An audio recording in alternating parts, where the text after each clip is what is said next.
Bien, bonjour à tous. C'est toujours un plaisir de se revoir. Il y a beaucoup de chaises vides. J'espère que le soleil n'a pas endormi tout le monde. Voilà, et je voudrais commencer par un verset que j'ai tiré de l'Épître aux Romains et qui sera un petit peu le sujet, enfin pas le sujet, mais l'esprit du message d'aujourd'hui.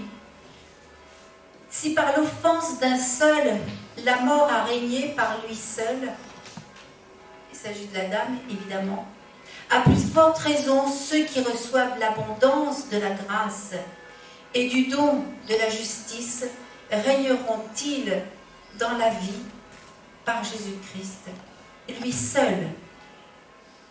C'est tellement important de bien saisir que par un seul, le péché est entré dans le monde, et par un seul, la grâce a surabondé sur le péché. Et on va parler aujourd'hui de la grâce et du don gratuit de Dieu. Et je voudrais qu'on chante ce premier chant qui dit « Redites-moi l'histoire ».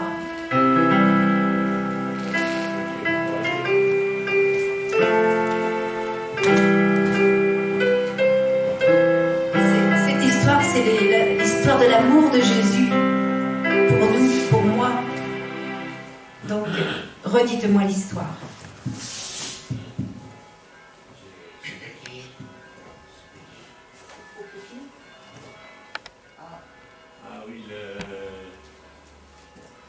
On peut le grossir. Je crois pas. Ce que la buva, c'est assez mort. Non, ça va tout. Si grossit, ça va tout décaler. Alors, redites-moi l'histoire de l'amour de Jésus. Parlez-moi de la gloire qu'il promet aux élus. J'ai besoin qu'on m'instruise, car je suis ignorant, car Christ, qu'à Christ on me conduise comme un petit enfant.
Redites-moi l'histoire de la crèche à la croix. Éveillez ma mémoire oublieuse parfois. Cette histoire est si belle. Dites-la simplement. Elle est toujours nouvelle. Répétez-la souvent. On va reprendre le refrain. Redites-moi l'histoire. Redites-moi l'histoire. Redites-moi l'histoire de l'amour de Jésus. Vous n'avez même plus besoin de lire. On y va. Elle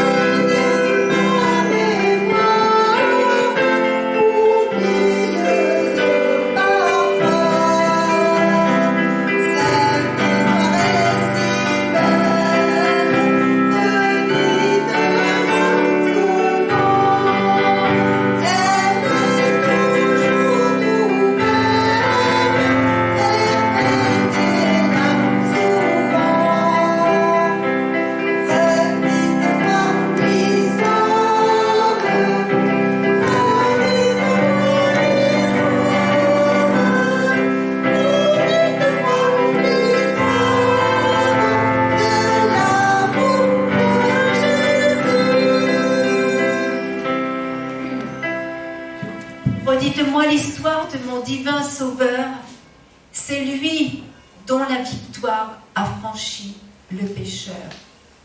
Ce glorieux message, oh redites-le-moi, lorsque je perds courage, lorsque faiblit ma foi. Et on va enchaîner tout de suite au refrain, redites-moi l'histoire. Redites-moi l'histoire.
Que j'ai tiré de l'épître aux Éphésiens, au chapitre 2, du verset 8 au verset 22. Je pense que chacun pourrait lire un verset et je ferai un tout petit commentaire dessus, mais je vous assure qu'il parle par lui-même.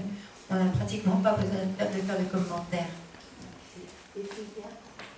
Éphésiens chapitre 2, du verset 8 au verset 22.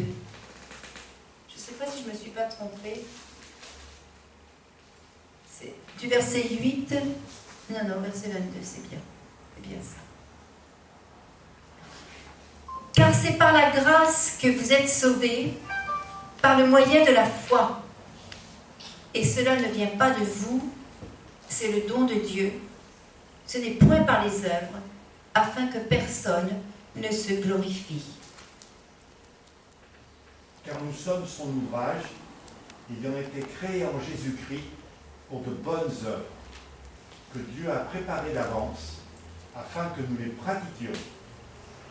C'est pourquoi, vous autrefois païens dans la chair, appelés les circoncis par ceux qu'on appelle circoncis et qui le sont en la chair par la main de l'homme, souvenez-vous que vous étiez en ce temps-là sans Christ, privés du droit de cité en Israël, étrangers aux alliances de la promesse, sans espérance et sans Dieu dans le monde. Mais maintenant, en Jésus-Christ, vous qui étiez jadis éloignés, vous avez été rapprochés par le sang du Christ. Car il est notre paix, lui qui des deux n'en a fait qu'un et qui a renversé le mur de séparation, l'inimitié, ayant anéanti par sa chair la loi des ordonnances dans ses prescriptions, afin de créer en lui-même avec les deux un seul homme nouveau, en établissant la paix, et de les réconcilier l'un et l'autre en un seul corps avec Dieu par la croix, en détruisant par elle l'inimité. Il est venu annoncer la paix à vous qui étiez loin et la paix à ceux qui étaient près. Car par lui, nous avons les uns et les autres accès auprès du Père dans un même esprit.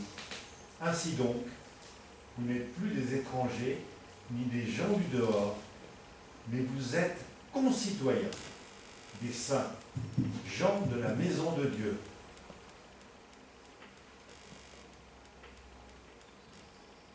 vous avez été édifiés sur le fondement des apôtres et des prophètes, Jésus-Christ lui-même étant la pierre angulaire.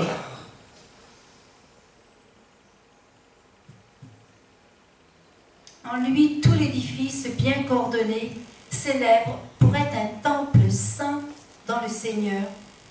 En lui, vous êtes aussi édifiés pour être une habitation de Dieu en esprit. Alors ce texte est merveilleux. Il est merveilleux parce qu'il nous dit qu'il n'y a pas d'autre moyen pour l'homme que de s'abandonner dans la grâce de l'Éternel. Nous ne pouvons pas arriver à Dieu par nos efforts, nos mérites ou nos œuvres. Et plus encore, nous ne pouvons pas vivre une vie de paix et de plénitude par nos efforts.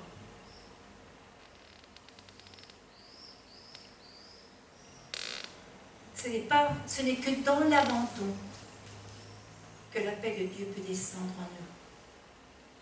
Alors c'est à la fois tellement simple et tellement difficile. Car nous sommes son ouvrage. Nous sommes faits dans sa ressemblance, dans son image, et nous sommes appelés à vivre dans son ombre. Vivre dans l'ombre de l'Éternel. Parfois on cherche à faire des grandes choses pour Dieu. Alors que bien souvent, faire sa volonté, c'est justement faire ce qui se présente à nous chaque jour, dans la simplicité, et le faire pour Dieu. Et puis il nous dit aussi, souvenez-vous de ce que vous étiez autrefois, sans Christ, privé du droit de cité en Israël, étranger aux alliances, sans promesse et sans Dieu dans le monde.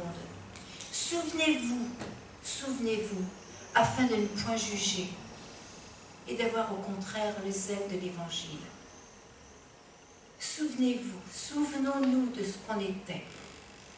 Je veux me souvenir de ce que j'étais, pour surtout ne jamais juger, mais au contraire être rempli du zèle que Dieu peut mettre en nous. Alors vous savez, par l'œuvre de la croix, la loi de Moïse a perdu son autorité et sa valeur. Son autorité et sa valeur. Et ainsi les Juifs et les non-Juifs ont été réunis en un seul peuple, ont fait partie du même peuple, et plus encore en un seul corps, en Jésus-Christ, par toute grâce qui nous est donnée. Voilà un texte. Je vous invite vraiment à le relire chez vous, à le décortiquer. Il est extraordinaire. Et je dirais presque qu'il est complet. Il est complet. Vous avez tout dans ce texte. Tout sur la grâce, tout sur les œuvres, tout sur l'espoir, tout sur l'unité du peuple juif avec nous, tout sur notre nouvelle nature qui est inscrite dans le peuple d'Israël. Tout est dit dans ces quelques versets. Et j'ai choisi le chant qui suit, qui dit « Rien n'est comparable », parce que c'est vraiment rien n'est comparable à Jésus.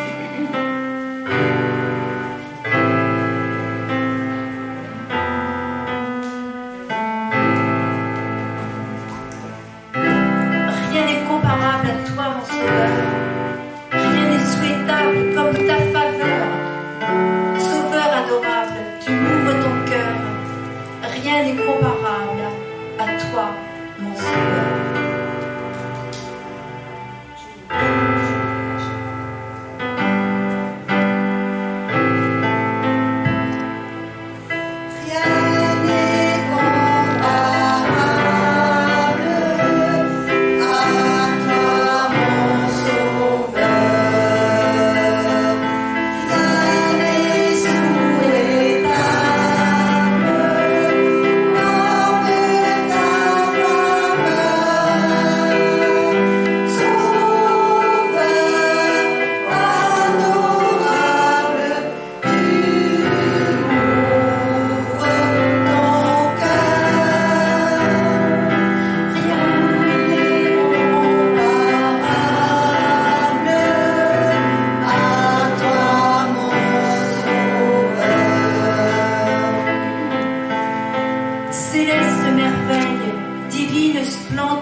Ce grand Dieu ne veille qu'à notre bonheur.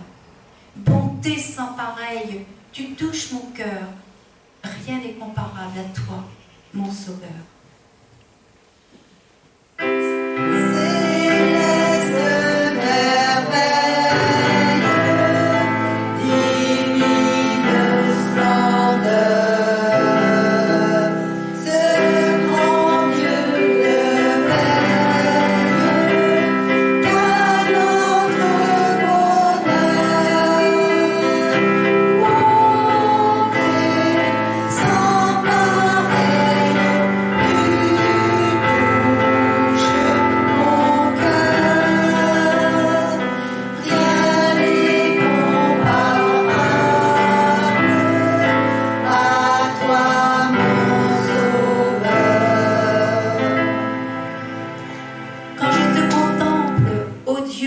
mon Sauveur, mon cœur offre un temple à son Rédempteur. Amour sans exemple, je t'ouvre mon cœur, rien n'est comparable à toi, mon Sauveur. Quand je te contemple, ô Dieu mon Sauveur, mon cœur offre un temple à son Rédempteur. Amour sans exemple, je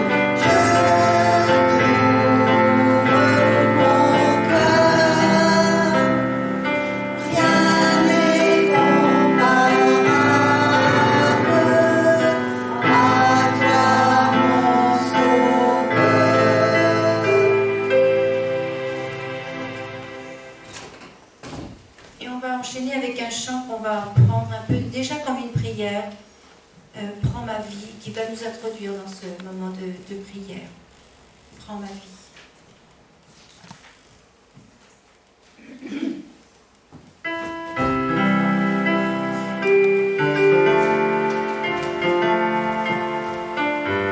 Prends ma vie, elle doit être à toi seul, ô divin Maître. Que sur le flot de mes jours, ton regard brille toujours. Que sur mes mains à ton service s'offre pour le sacrifice, qu'à te suivre, pas à pas, mes pieds ne faiblissent pas.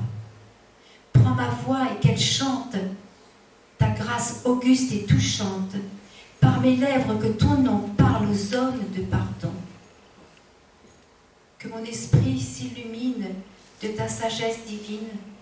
Prends mon argent et mon or, et toi seul sois mon trésor. Que ma volonté devienne la servante de la tienne. Fais ton trône de mon cœur, qu'il t'appartienne, bon Sauveur.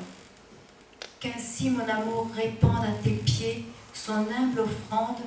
Je me donne dès ce jour tout, je me donne dès ce jour tout à toi seul, pour toujours. Et j'aimerais qu'on chante seulement la première strophe et qu'on la chante 2 fois. Comme ça, vous allez le mémoriser pour ceux qui ne peuvent pas bien voir les paroles. Prends ma vie, elle doit être à toi seul, ô divin Maître. Que sur le flot de mes jours, ton regard brille toujours. Qu'on chante cette strophe 2 fois et on rentrera dans un instant de prière.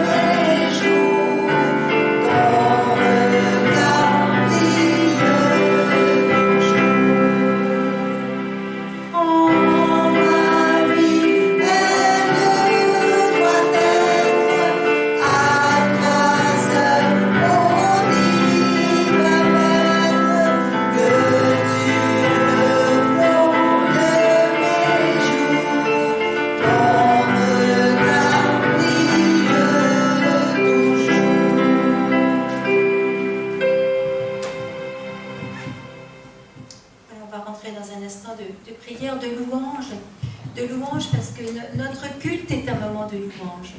On se retrouve pour louer le Seigneur, pour l'honorer, pour élever son nom, pour que son nom soit glorifié au milieu de nous. Que vraiment ça soit pour nous une offrande de tout notre être ce matin. Que son nom soit célébré. Seigneur Jésus, nous voulons devant toi nous prosterner pour t'adorer, pour contempler ta majesté, Seigneur, pour réaliser combien tu es grand, combien ton sacrifice a été unique, complet, parfait, accompli, Seigneur, afin que nous ayons la grâce. Seigneur, nous voulons te louer, te remercier de ce don gratuit. Seigneur, tu n'as jamais oublié la création que tu avais faite. Tu as toujours été attaché à nous et tu nous attends auprès de toi Tu ne désires qu'une chose, Seigneur, que le pécheur revienne à toi. Tu ne désires qu'une chose, Seigneur, que nous soyons vraiment à toi, connectés à toi, dans la relation avec toi, dans l'intimité avec toi, dans l'amour inébranlable que tu as déversé sur nous. Seigneur, sois béni, sois honoré. Nous te prions, Seigneur, pour toutes ces chaises qui sont vides ce matin. Seigneur, pour tous ces gens qui n'ont pas pu venir, Seigneur, dont les pieds n'ont pas pu marcher jusqu'à ce lieu, Seigneur, que tu bénisses leur cœur, que tu mettes en nous, Seigneur, de la compassion, une compassion particulière pour toutes ces personnes qui ne sont pas là ce matin, qui n'ont pas pu venir t'honorer, te louer, avoir la chance, Seigneur, d'être dans ce pays de liberté pour venir t'adorer, qui n'ont pas pu le faire. Seigneur Jésus, sois honoré pour ce que tu es, que Dieu grand, puissant et vivant. Amen.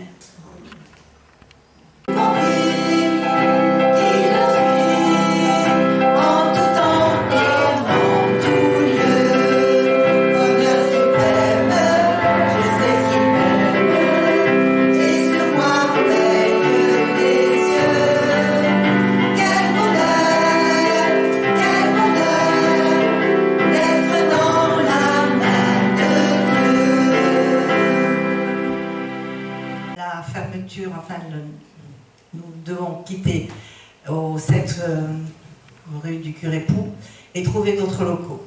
Alors il y a toute la partie matérielle, bon, il a fallu vider, c'est pas fini, mais le souci c'est qu'on est dans le... on ne sait pas où on va pas.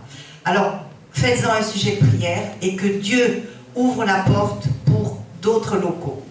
Alors j'ai prospecté, j'ai regardé, il y en a qui m'intéressent vraiment, mais j'arrive pas à savoir à qui m'adresser pour savoir qui loue ou vend ces locaux. Voilà, que le Seigneur agisse et que ce soit aussi votre prière. Je veux dire, on est tous concernés, notre poste doit avoir des nouveaux locaux. Je ne sais pas ce que l'Armée du Salut veut faire, mais que ce soit vraiment un sujet de prière et que chacun se sente concerné par l'acquisition de ces nouveaux locaux. Et le Seigneur ouvrira les portes, on en est certain, mais vraiment que ça se fasse. Et c'est des locaux où on pourra travailler, mais il y aura des choses matérielles et on a besoin de tout le monde pour vider, trier, organiser. Croyez-moi, c'est pas simple et ça donne du mal au dos. Je peux vous en parler, mais vraiment, portons ça dans la prière parce que nous sommes tous concernés par ces nouveaux locaux. Merci Geneviève.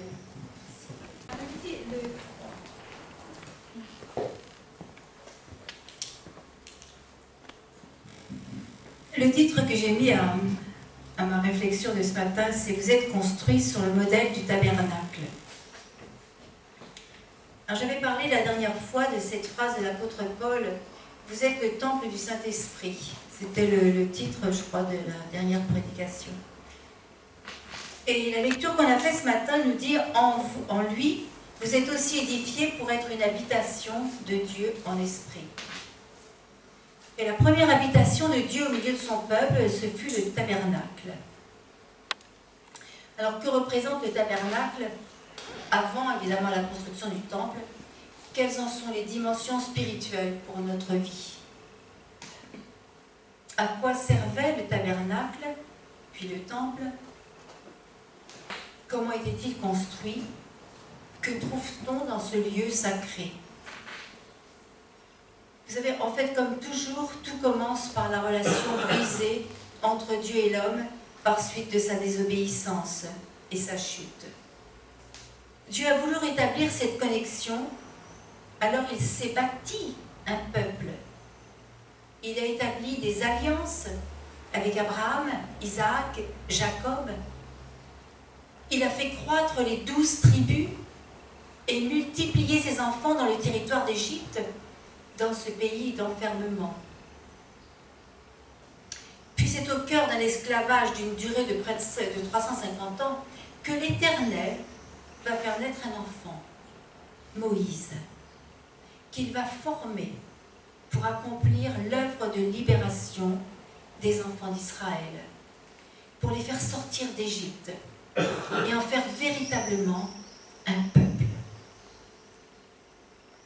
Mais avant d'accomplir sa mission, l'histoire de Moïse fait qu'il devra rester 40 ans dans le pays de Madian. Alors, je ne reviens pas sur l'histoire de Moïse qui a tué un Égyptien, etc., qui a fui en fait.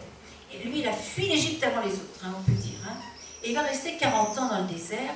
Il va s'établir vers Madian et il va chez son beau-père, Jéthro, il va fonder une famille.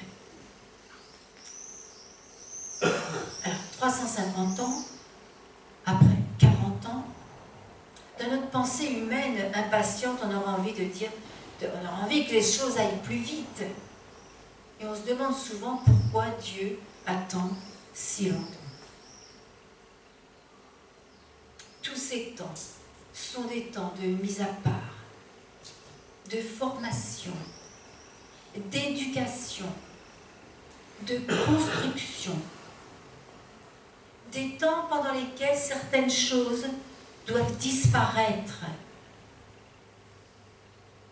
pour laisser d'autres choses émerger afin de s'édifier.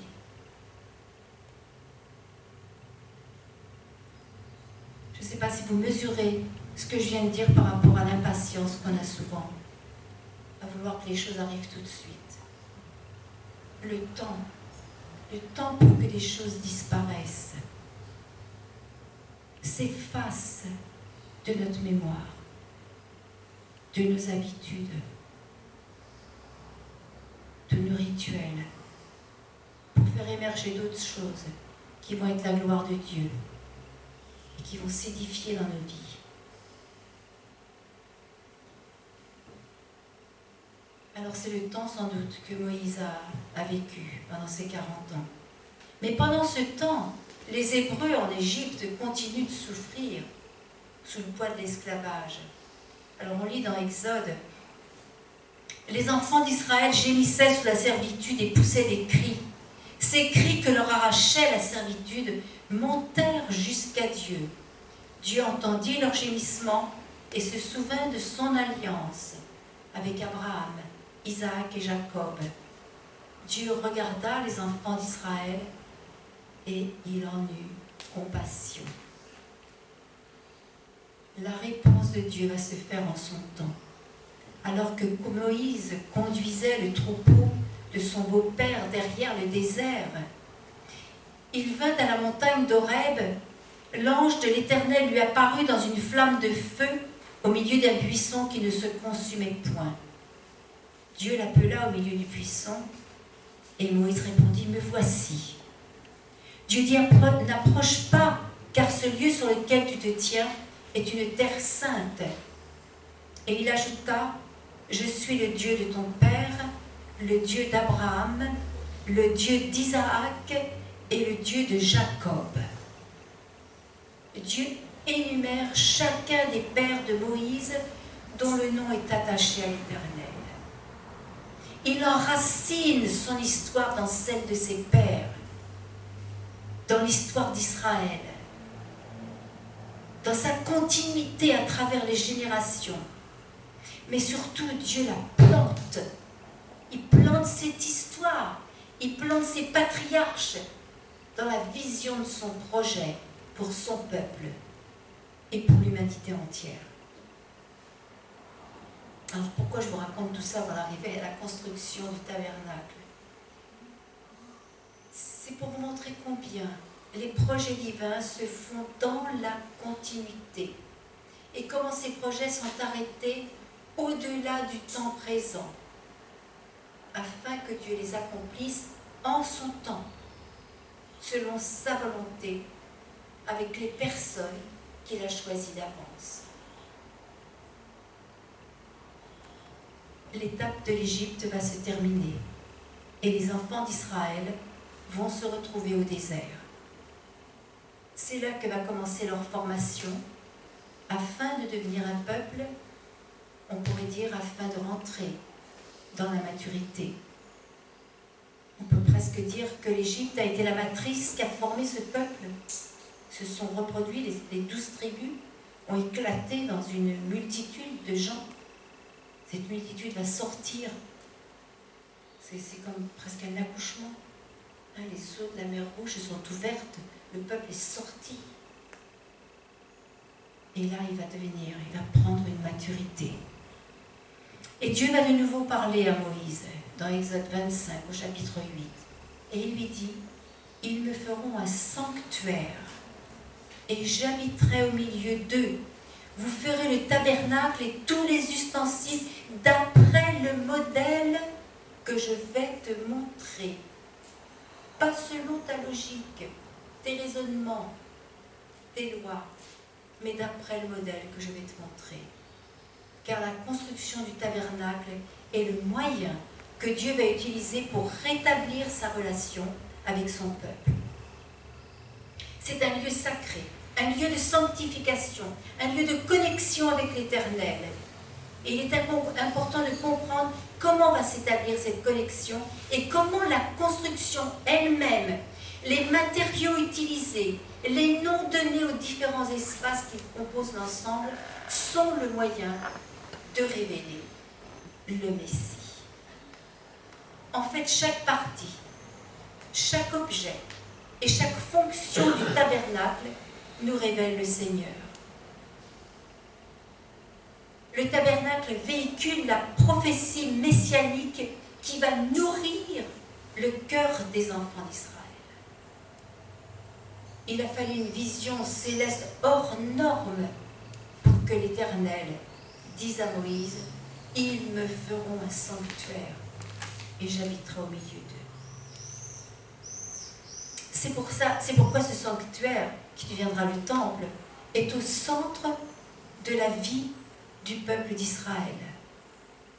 C'est pourquoi il s'attache à leur cœur avec une telle force et s'inscrit dans une mémoire vive qui a traversé les siècles, depuis le désert où il fut construit jusqu'à aujourd'hui, au milieu du peuple d'Israël.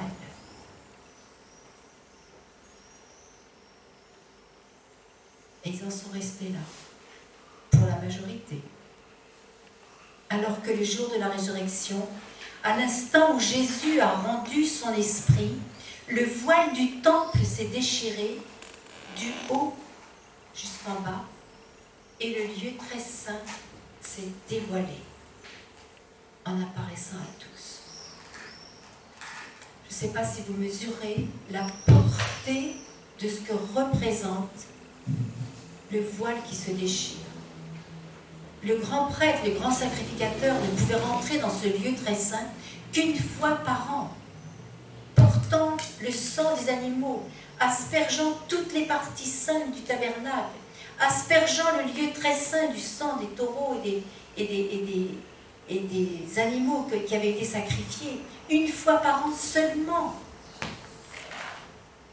Il était revêtu des habits, des vêtements qui étaient ordonnés par Dieu.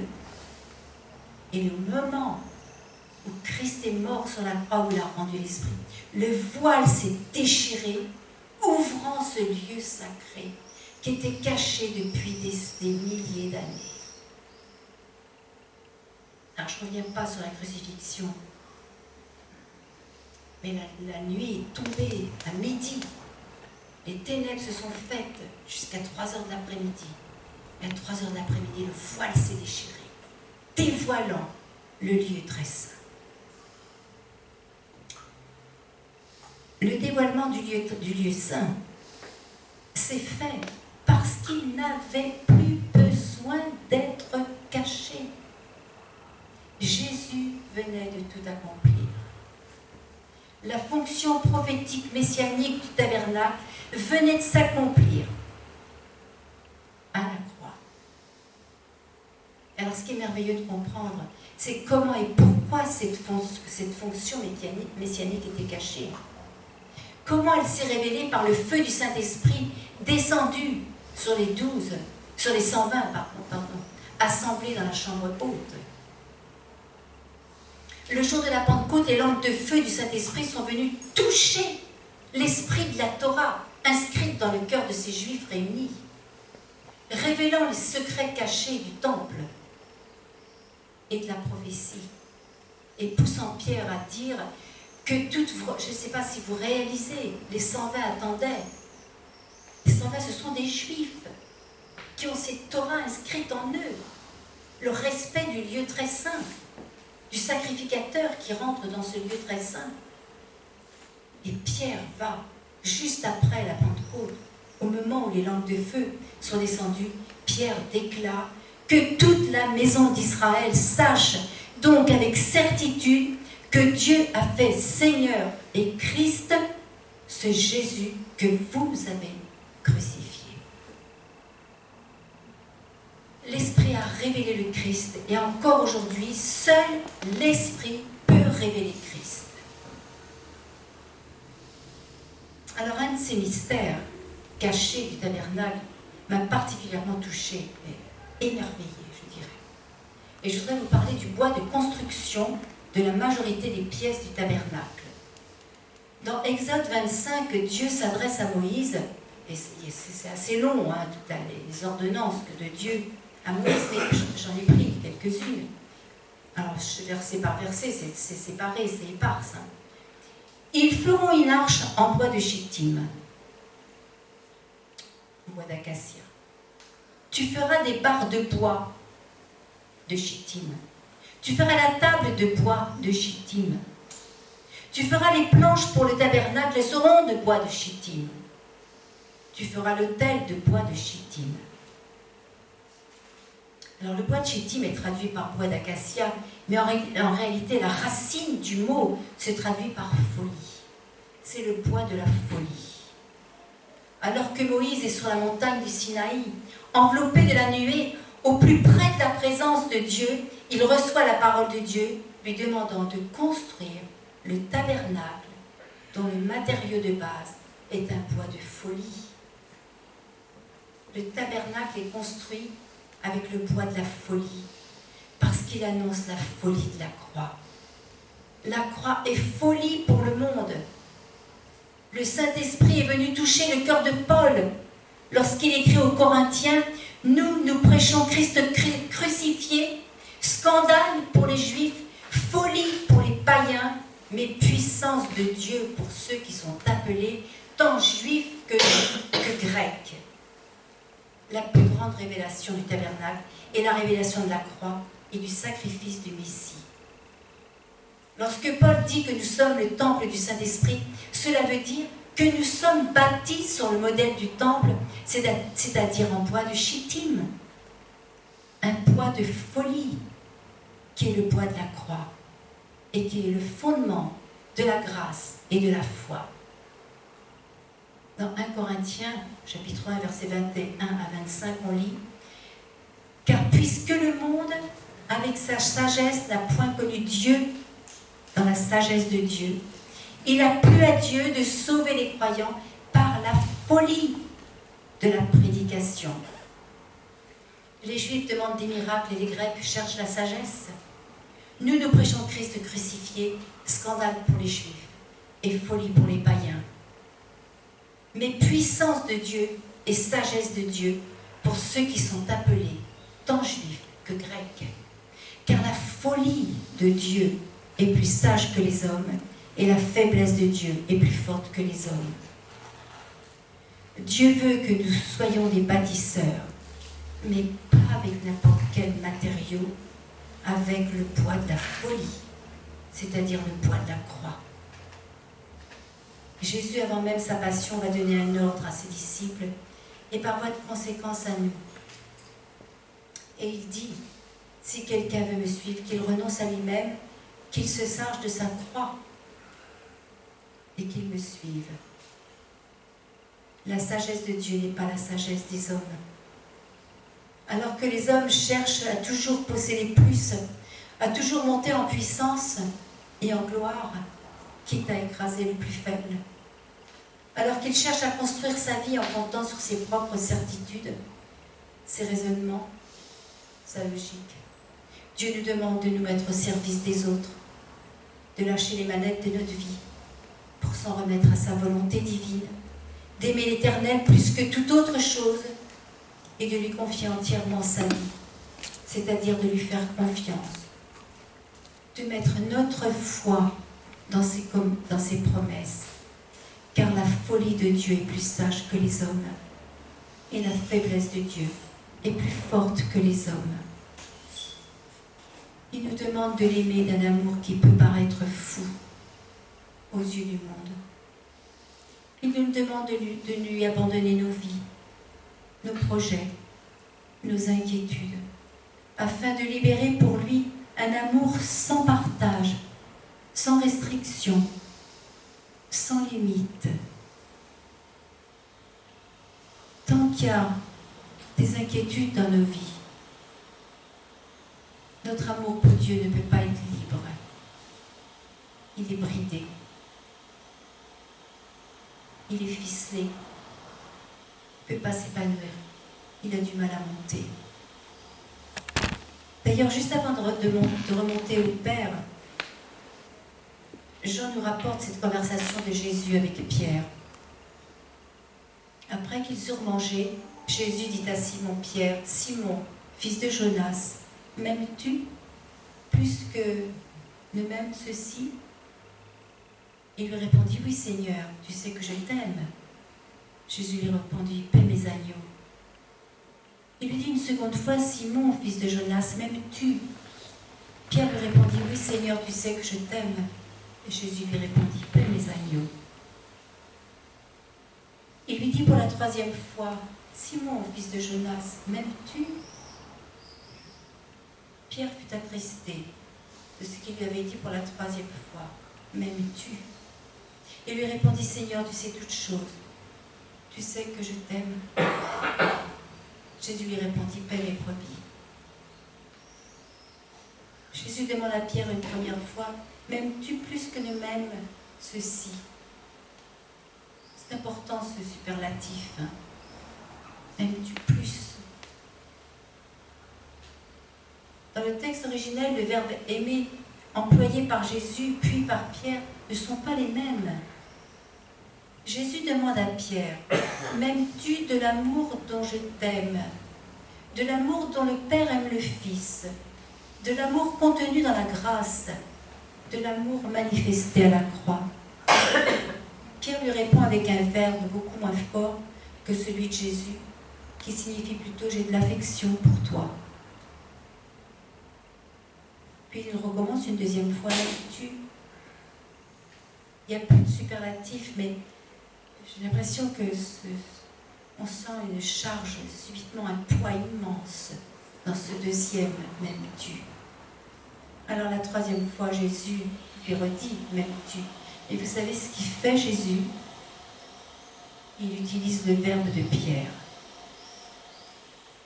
Et la conversation s'arrête. Comme si le temps pour Pierre de comprendre la parole de Jésus n'était pas encore arrivé. C'est seulement après la Pentecôte que Pierre va comprendre. Il va comprendre toute la dimension d'amour dont Jésus l'avait aimé et dont le Père a fait preuve. C'est après la Pentecôte qu'il va comprendre la puissance qui accompagne ceux qui s'abandonnent, qui abandonnent leur vie, en acceptant la folie de la croix. Il y a une puissance qui accompagne ceux qui abandonnent leur vie à Jésus.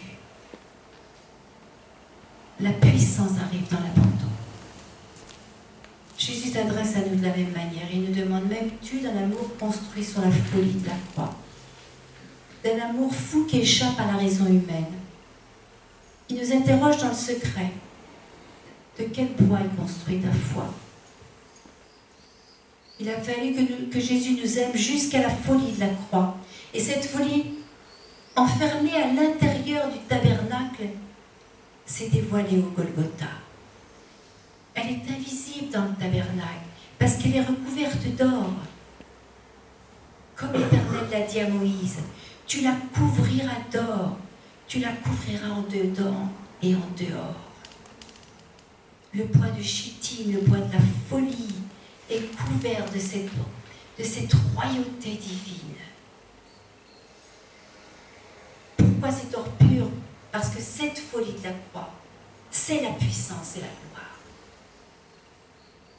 c'est le bois de Chittim, le sacrifice de l'agneau, l'œuvre de la croix qui a permis à Jésus de rentrer dans la royauté et la gloire de Dieu. Le fondement de notre structure en tant qu'enfant de Dieu, c'est la croix. Et c'est elle qui va nous permettre de nous présenter devant le Père. Et c'est sur cette structure et sur aucune autre que Dieu fera briller sa gloire. La folie de la croix, le bois de Chittim. Le cercle de la prophétie du tabernacle se poursuit et s'achève dans les paroles de Jean au dernier chapitre de l'Apocalypse. Et je vais vous le lire. Il y a eu le tabernacle dans le désert, il y a eu le Golgotha, et maintenant on est entre les deux. Et je vais vous lire vers quoi on va. C'est Jean dans l'Apocalypse, dernier chapitre. Puis je vis un nouveau ciel et une nouvelle terre, car le premier ciel et la première terre avaient disparu, et la mer n'était plus. Et je vis descendre du ciel, d'auprès de Dieu, la ville sainte, la nouvelle Jérusalem préparée comme une épouse qui s'est préparée pour son époux. Et j'entendis du trône une voix forte qui disait « Voici le tabernacle de Dieu avec les hommes. Il habitera avec eux, et ils seront son peuple, et Dieu lui-même sera avec eux. Il essuiera toute larme de leurs yeux, et la mort ne sera plus. Il n'y aura plus ni deuil, ni cri, ni douleur, car les premières choses ont disparu. Et celui qui est assis sur le trône dit « Voici, je fais toutes choses nouvelles. » Et il dit « Écris, car ces paroles sont certaines et véritables. Je ne vis point de temple dans la ville. » Je vous répète, je ne vis point de temple dans la ville, car le Seigneur Dieu Tout-Puissant est son temple, ainsi que l'agneau. La ville n'a besoin ni de soleil, ni de lune pour l'éclairer, car la gloire de Dieu l'éclaire, et l'agneau est son flambeau. Quelle vision merveilleuse et quelle promesse à venir. Mais durant notre temps sur terre, Dieu nous appelle à vivre dans cette ressemblance à son Fils, à porter sa croix, c'est-à-dire à faire la volonté du Père, et à se mettre au service de son prochain. Il nous invite à nous séparer de la rigidité de nos lois, de nos principes, afin de s'abandonner dans ses bras et se laisser remplir de sa sagesse et de sa sainteté. Ayons les regards tournés vers le retour du Seigneur, car il est à la porte. Que cela nous porte à rechercher sa sanctification dans ce bois de Chittim, qui est le bois de la folie, le bois de la croix. Et selon la parole des Corinthiens, nous sommes le temple du Dieu vivant, comme Dieu l'a dit, j'habiterai au milieu d'eux, je serai leur Dieu, ils seront mon peuple. Que Dieu vous bénisse et que Dieu vous garde. Et j'aimerais qu'on écoute un chant que j'aime beaucoup qui s'appelle « Dans son temple » et qui est un chant de louange dans le temple du Seigneur.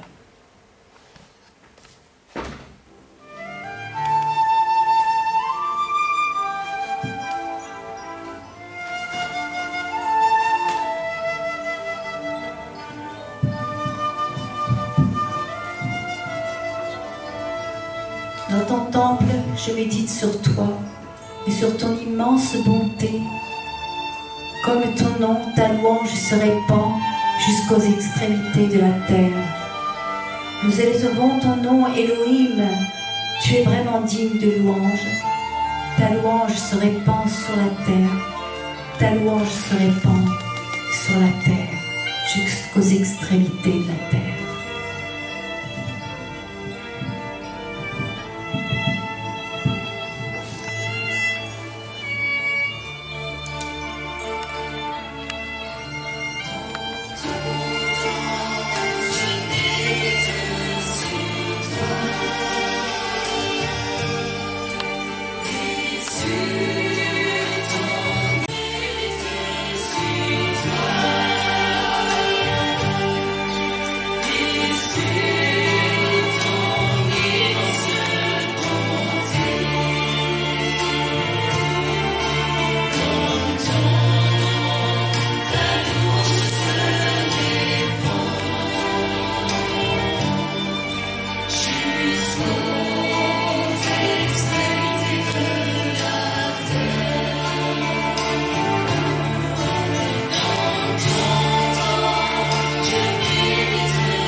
J'espère que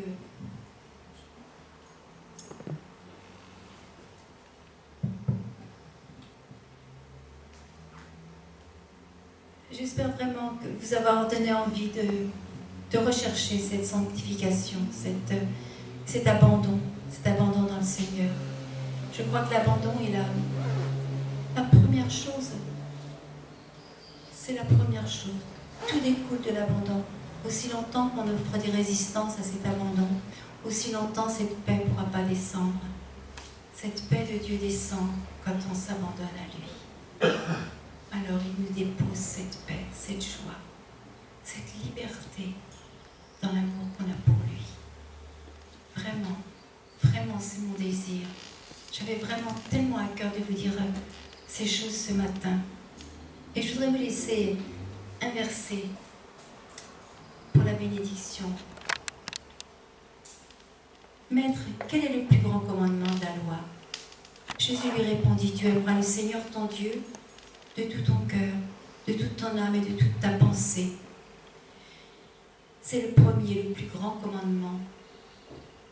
Et voici le second qui lui est semblable, tu aimeras ton prochain comme toi-même. Je voudrais juste ajouter, c'est-à-dire, peut-être avec nos propres indulgences, aimer son prochain avec nos indulgences qu'on se donne à soi-même. Un amour dans lequel il n'y a pas de condamnation. Il n'y a pas de jugement. Aimer l'autre comme soi-même, c'est lui accorder les mêmes indulgences qu'on s'accorde à soi. Aimons-nous les uns les autres. Amen. Je vous souhaite un bon dimanche.